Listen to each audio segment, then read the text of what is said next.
आज अपन बात करेंगे वो है कि गणित में जो परिमेय संख्या जो रूट के अंदर होती है और कुछ अपरिमेय संख्याएं जो रूट के अंदर होती है, ठीक है, उनसे अपन डील कैसे करें। यानी कुछ ऐसे सूत्र जो मैं आपको बता रहा हूँ, जो अगर आपको सूत्र समझ में आ गए तो आपके लिए ये रूट का जो झंझट है, जिससे डरते हैं कि रूट का रूट में कैसे गुणा होगा, रूट से कैसे कटेगा, वो जितनी भी समस्या है सारी सोल्व हो जाएगी, ठीक है।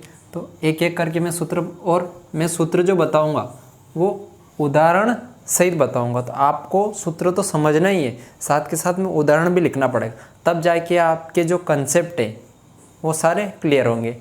इन्हीं चीज़ों को किताब के अंदर सर्वसमीका के नाम से दिया है, ठीक है।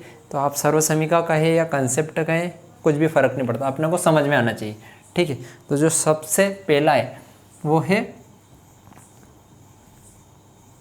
A B. देखिए रूट के अंदर क्या लिख रखा है, ए बी, यानी दो संख्याओं, एक संख्या है ए, दूसरी है बी, उनका दोनों का आपस में क्या कर रखा है, गुणा। डॉट का मतलब भी गुण ही होता है, ठीक है, गणित में, बराबर। तो अपन इसको क्या लिख सकते हैं, अपन इसको लिख सकते हैं रूट ए गुणित रूट बी। यानी यहाँ दोनों एक चादर में थे, यहाँ दोनों एक चादर में थे, यहाँ दोनों को क्या कर दिया अपन ने, अलग कर दिया, बस सिंपल सा है। देखिए इसका उदाहरण मैं बताऊँ, जैसे कि मैं लिखता हूँ 3 गुणित 7, यानी ए की जगह में लिख दिया 3, बी की जगह में लिख दिया 7, ठीक है। तो अपन इसको क्या लिख सकते हैं, अपन इसको लिख सकते हैं रूट 3 गुणित रूट 7, सिंपल है, ठीक है। बस दोनों यहाँ एक चादर में थे, दोनों को अलग अलग कर दिया, ठीक है। पर ये तो अभी भी रूट में, ठीक है। अब देखिए कभी उल्टा भी पूछ लेता है, जैसे आपको दे देगा रूट 5 गुणित रूट 8, क्या दे दिया, रूट 5 गुणित रूट 8। तो अपन इसको क्या लिख देंगे, आप एक काम करो, रूट 8 मत लीजिए, क्योंकि रूट 8 जो है उसका मान थोड़ा अलग होता है, तो इसको हटा, जैसे मैं लिख देता रूट 5 गुणित रूट 11, ठीक है। दोनों अपरिमेय संख्या है, ठीक है। तो दोनों को अलग अलग लिख रखा है रूट में, दोनों को अलग अलग चादर में रख रखा है, तो अपन इन दोनों को एक साथ में कर सकते हैं, यानी 5 गुणित 11 इस वाले सूत्र के बेस पे। तो देखिए यहाँ पर ए का मान कितना था, देखिए यहाँ ए का मान कितना था रूट 5, बी का मान कितना है रूट 11। तो अपन ने दोनों को एक रूट में लिख दिया, यानी रूट ए गुणा बी, इस रूप में लिख दिया। तो कभी ये दे दे तो इस रूप में चेंज करना रहेगा, कभी ये दे देगा और इस रूप में चेंज करना रहेगा। तो बस आपको ये चीज़ समझ में आनी चाहिए, ठीक है। इसको जो बोलते हैं, ये अपन ने किया ये रूट 5 एक अपरिमेय संख्या है, रूट 11 भी क्या है, एक अपरिमेय संख्या है।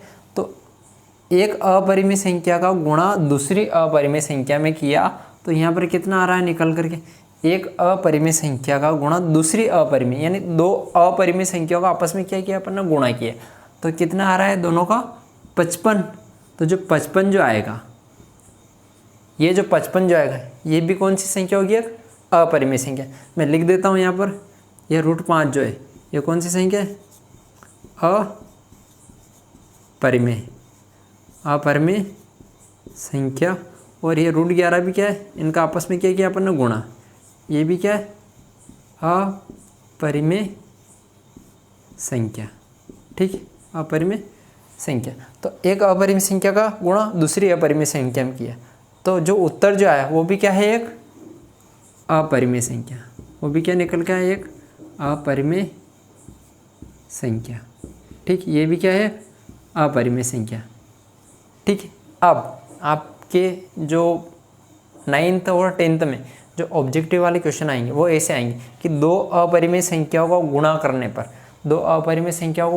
पर जो गुणनफल आता है, यानी जो उत्तर आता है, वो अपरिमेय संख्या होती है या परिमेय संख्या होती है, ठीक है। तो वो मैं बता रहा हूँ। तो देखिए यहाँ मैंने दो अपरिमेय संख्या ली, उनका आपस में गुणा किया है, तो क्या आया, अपरिमेय संख्या। पर क्या हर बार दो अपरिमेय संख्या गुणा करने पर अपरिमेय संख्या मिलेगी, अपन चेक करते हैं। जैसे कि मैं लेता हूँ रूट 7 आपको पता है अपरिमेय संख्या है, ठीक है। ये रूट 7 जो है ये भी क्या है, अपरिमेय संख्या है, ठीक है। और मैं यहाँ लिख देता हूँ √7। तो देखिए √7 भी अपरिमेय संख्या है और इसमें एक और अपरिमेय संख्या है √7 का गुणा किया, ये भी अपरिमेय संख्या है, गुणा किया अपन ने तो कितना आएगा भाई। ऐसे देखो दोनों अलग अलग चादर में है, इनको पहले तो एक में कर दो, कितना आएगा, एक में किया तो कितना आएगा 7 × 7, कितना है 7 × 7। तो देखिए अंदर एक जोड़ा बन गया, क्या बन गया अंदर एक जोड़ा। जोड़ा हमेशा सेम अंक का बनेगा, जोड़ा हमेशा, जोड़ा मतलब 2, जोड़ा मतलब 2, वो 2 वाला 2 नहीं, यानी 2 सेम अंक होने चाहिए या 2 सेम संख्या होनी चाहिए। तो देखिए यहाँ भी 7 है, यहाँ भी 7 है। जब ऐसी कंडीशन बनेगी, जब ऐसी स्थिति बनेगी तो इसका जो उत्तर आएगा वो कितना आएगा 7, उत्तर कितना आएगा 7। तो यहाँ देखो ध्यान से, एक अपरिमेय संख्या का गुणा दूसरी अपरिमेय संख्या में किया तो जो बाहर निकल के आया वो क्या है आपने 7, जबकि 7 क्या है, जबकि 7 क्या है एक परिमेय संख्या है। ये क्या है एक परिमेय संख्या है। 7 कौन सी संख्या है, परिमेय संख्या है। तो आपके एग्जाम में ऐसा क्वेश्चन आए कि दो अपरिमेय संख्या को गुणा करने पर जो गुणनफल आता है वो अपरिमेय संख्या आती है या परिमेय संख्या है, तो आपको जो आंसर लगाना है वो लगाना है कि अपरिमेय भी आ सकता है और परिमेय भी, यानी दोनों आ सकते हैं, ठीक है। या तो अपरिमेय संख्या आएगी या परिमेय संख्या है, वो मैंने आपको यहाँ पर प्रूफ करके बता दिया।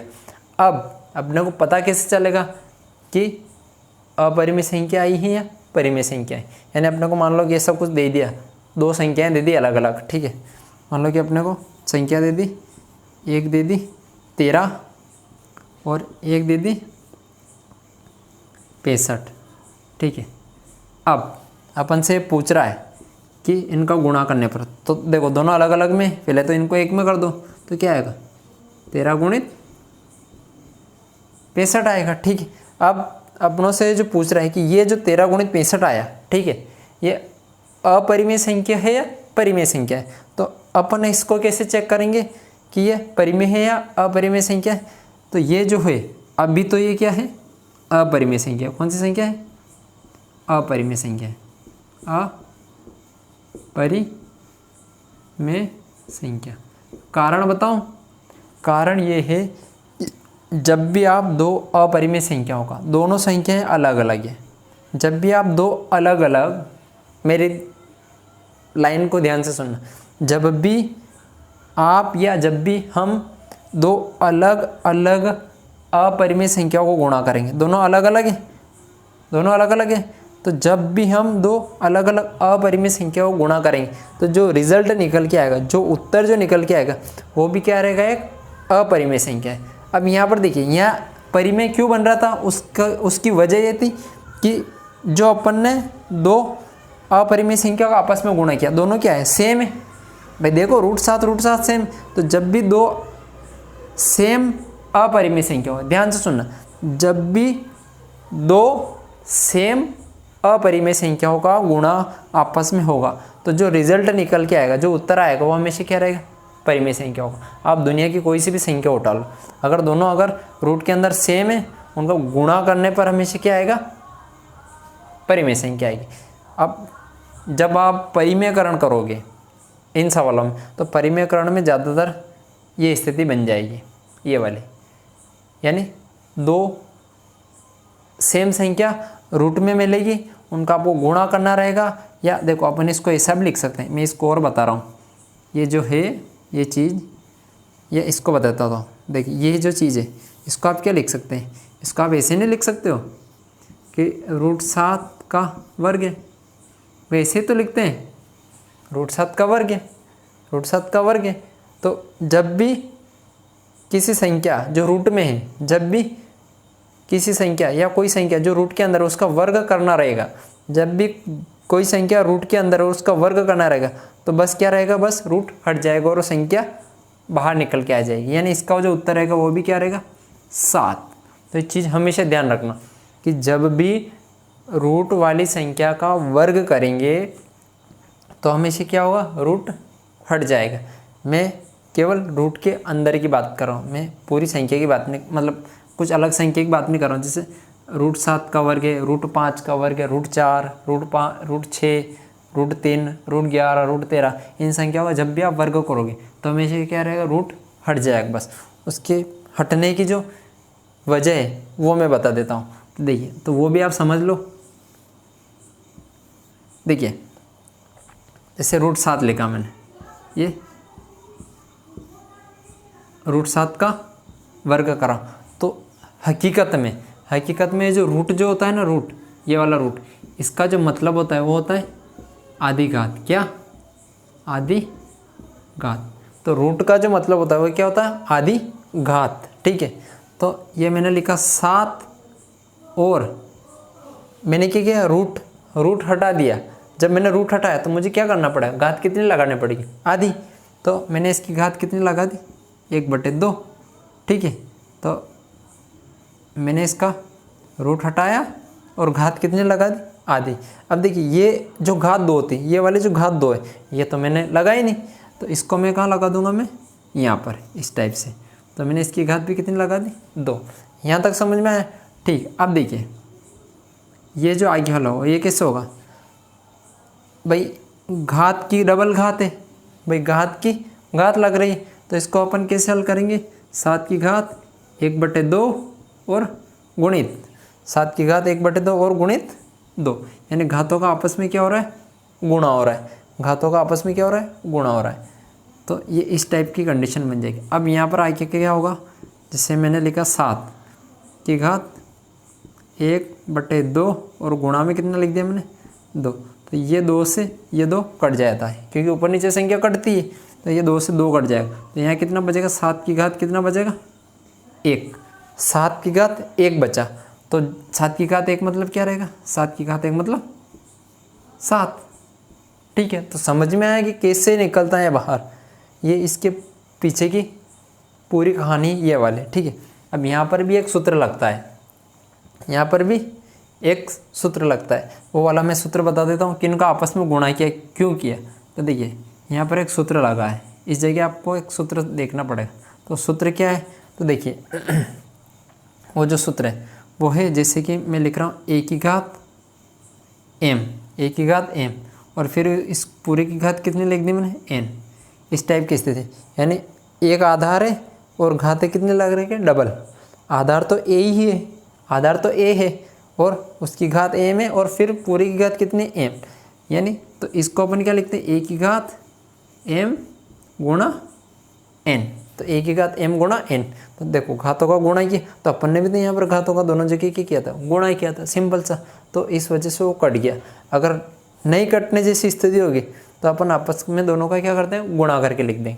तो एक सूत्र ये भी, ये वाला भी सूत्र आपको याद रखना है। ठीक है, सूत्र याद रहे नहीं रहे, सूत्र अप्लाई कैसे होता है, सवालों में लागू कैसे होता है, वो चीज़ तो आपको कम से कम समझ में आनी चाहिए। ठीक है, तो ये आप उतार लो, और जब आप कॉपी में नोट डाउन करो तो अगर आपको नहीं समझ में आ रही कोई चीज़ तो आप ये तीर के निशान बना लेना। बाकी ये चीज़ें हैं, ये बॉक्स में बंद कर लेना साइड में, ताकि आपको समझने में आसानी हो। ठीक है, मैं तो समझाने के हिसाब से जहाँ जगह मिलती है वहाँ लिख देता हूँ।